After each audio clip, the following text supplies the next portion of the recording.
Hello everyone, in this lesson we are going to learn more about exponential growth and decay functions. So this is the part 2 video to what you watched the previous day. Part 2 for 7.4 plus 7.5. So you learned that there's a function called the exponential growth and decay function, a function that's growing, looks kind of like that, and it goes up. A function that's decaying goes down and decays to the x-axis. Okay, it doesn't go past the x-axis, it doesn't hit the x-axis. Remember, it just gets infinitely close to zero, but never actually touches zero. So the way for the exponential growth and decay function, so we would both call them the same form, y equals a times b to the x. But here, for an exponential growth function, the b is going to be greater than 1. And for the exponential decay function, the b is going to be between 0 and 1. Okay, it might be that the a is negative. Okay, so you might see negative 1/2 to the x power, so the a would be -1 in that case. Okay, but the b is always going to be a positive number, either greater than 1 or between 0 and 1. So if it's a decay and you're multiplying by something that's between 0 and 1, then that next number is always going to get smaller and smaller. But if it's greater than 1, the number is always going to get bigger and bigger. All right, so make sure you write that little note down. And so here we're just going to identify whether it is growth or decay. So in part A, this would be decay. Part B, this would be an example of growth.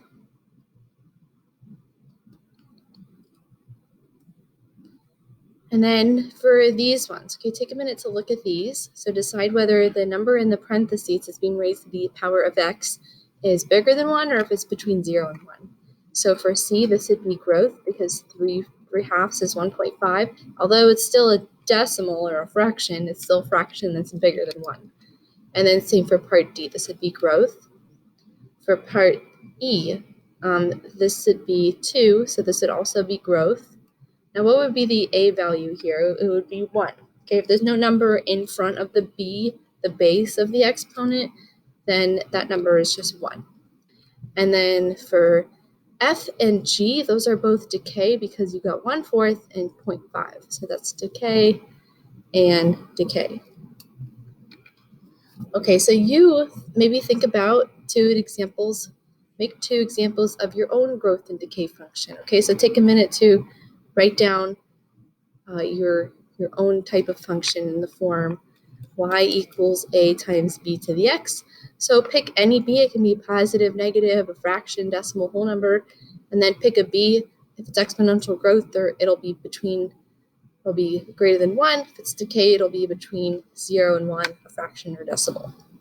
Okay, so I'm going to make up my own. So I'm going to do y equals -2 times, and remember that the a kind of represents, I don't know if we talked about this yet, but the a represents the y-intercept. So -2 times, how about 5 to the x?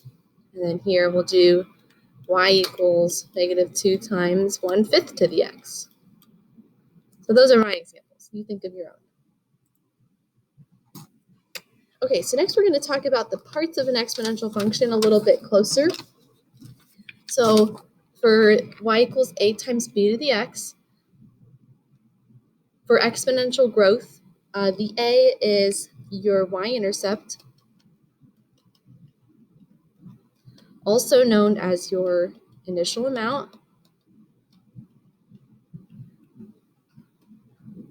And if b is greater than 1, then it's growth. And then b is called your growth factor. Okay, the factor in which we are multiplying by each time to get to the next value. Growth factor.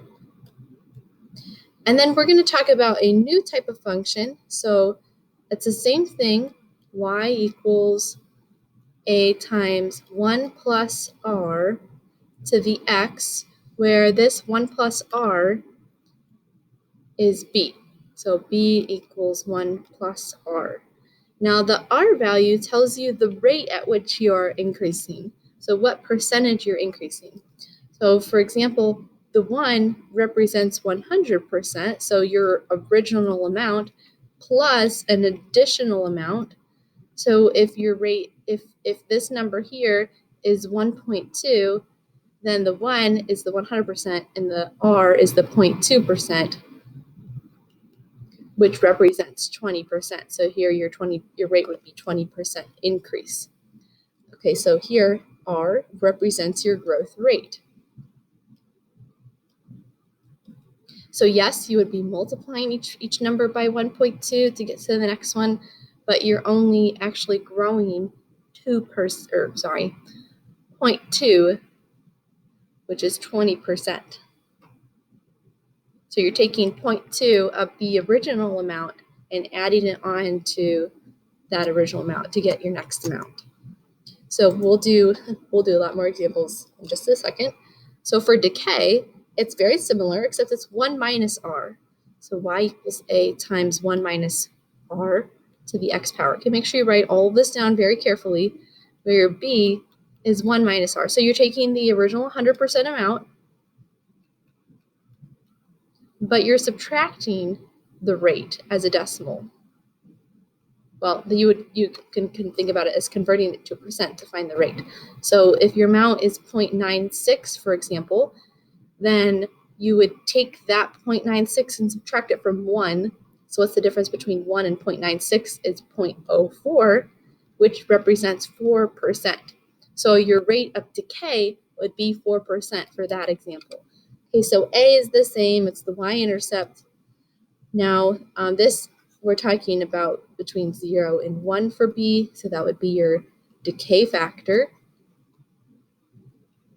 So for multiplying each number by 0.96, the numbers are still getting smaller as you go on, because 0.96 is less than 1. B is your, I think these are supposed to switch. This is supposed to say decay. And then finally, the R is your decay rate, written as a percentage usually. All right, so let's look at some concrete examples of this. So for the next one, a growth or decay for number 1, this would be growth because 1.8 is bigger than 1. The initial value is 3. That's your y-intercept. Your growth factor is 1.8. And your growth rate would be 1.8 minus 1. I don't want to confuse you. Don't actually write that here. 1.8 minus 1, which would be 0.8. 0.8, which is 80%. Right, number 2. Okay, this is still growth because 1.04 is greater than 1. Your initial value is 2.1. Your growth factor is 1.04. And then your growth rate would be 1.04 minus 1, which is 0.04, which represents 4% increase. Okay, now we're going to take a minute to graph it. So I apologize if I didn't tell you at the beginning to use graph paper, but now when you're graphing these, remember, all you have to do is plug the function into your calculator. And in Edulastic, they still haven't done a way where we can graph exponential growth and decay functions the way that I would like to. So you won't be actually graphing these by hand, but you will be like selecting like multiple choice which one would represent the graph. So this would be 3 and then 1.8 to the x. And then look at the table. Look at the table. Okay, so your numbers here are kind of funny. There's not really any whole numbers here. So we'll do 3 and then 5.4. So let me write some of these down. So the next step then would be to make a table. And you don't need very many values here. So we'll do x, y, maybe just 4 values. So we can plot negative 3 is 0.5. And how about we'll just round? Okay, so negative 3 is 0.5. Negative 2 is about 1. And then negative 1 is about 1 2/3. 0 is 3. And then 1 is 5.4. So why did I select those numbers to put here? Did we go from negative 2 to 2? Well, I'm just plotting whatever would make sense for our graph. It wouldn't make sense to plot 2 because that's 9.9, and then our graph doesn't go up to 9. So I'm just going to stop here at 1, and I'm going to also include negative 3 because that's 0.5, and that's easy to plot. Okay, so let's go ahead and graph our values here. So negative 3.5, negative 2, 1, negative 1, 1 2/3, 0, 3. So see how it's now kind of going up very slowly here. And then this was 5.4. And then as the x continues, the y value kind of spikes up. So that's how exponential functions work.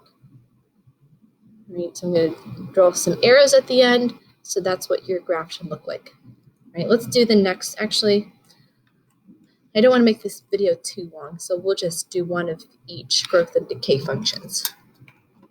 Right. So the next one that we're going to do is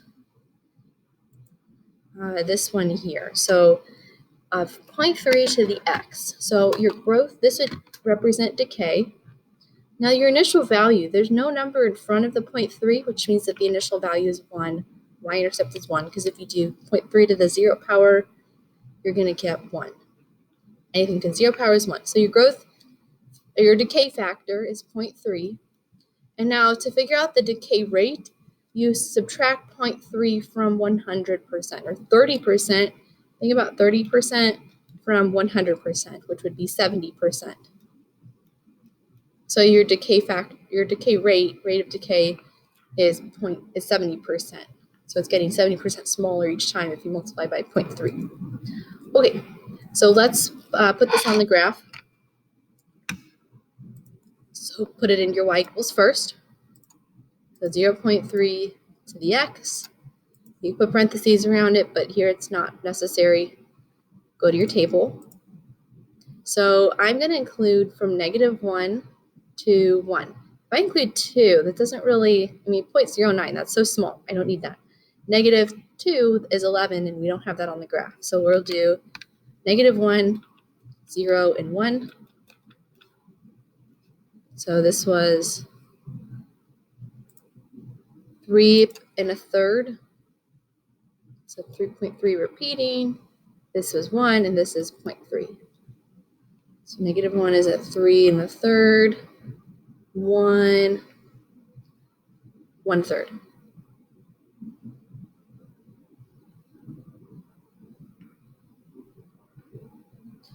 All right, so that's what that graph would look like. And then we'll do one more with decay. Oh, this is not decay. Let's find one that would be decay, which is the next one, which is a word problem. Well, where did my word problems go? Sorry, guys. All right, let's improvise here. So it says this word problem here in my notes. It says the Johnson Company calculates the value of its stock each year by using the function y equals 120 times 0.98 to the x. So this would represent decay because 0.98 is less than 1. Your initial value, so the amount at the beginning would be 120. This probably represents like millions of dollars because it's the Johnson Company, and that's a pretty popular brand. And then your decay factor is the 0.98, so that's just the number that you see. The decay rate is, think about 98% from 100% is 2%. So you're decreasing 2% each year. Decrease 2% each year, you would multiply by 0.98. It's kind of like Think about if something is on sale. So if something is on sale and it says, 60 or 40% off, 40% off, you would say you've got a shirt for $20 and it's 40% off. You would want to multiply that by 0.6 to figure out how much you're going to pay. All right, so if you've ever done that kind of math, if you enjoy shopping. All right, so that is all the examples for today.